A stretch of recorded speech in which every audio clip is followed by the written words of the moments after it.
हम बानी 17 बलमुआ 23 साल के। भौजी रे जिंदगिया रखी खतरा में डाल के।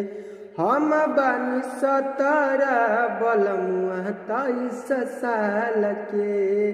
भौजी रे जिंदगिया रखी खतरा में डाल के।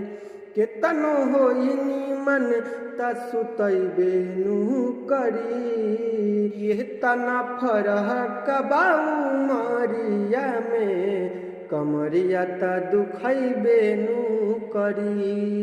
इतना बाफरह कई उमरिया में कमरिया त दुखैबे नु करी। ये सॉन्ग खेसारी लाल का है। बता दें दोस्तों, ये सॉन्ग बहुत ही कम समय में 3 मिलियन प्लस लोगों ने इस सॉन्ग को अपना प्यार दुलार दिया है। बता दें दोस्तों, इस सॉन्ग को लिखने वाले राइटर कुंदन प्रीति जी हैं और म्यूजिक डायरेक्टर लॉर्ड जी हैं और इस सॉन्ग का वीडियो डायरेक्टर पवन पाल जी हैं।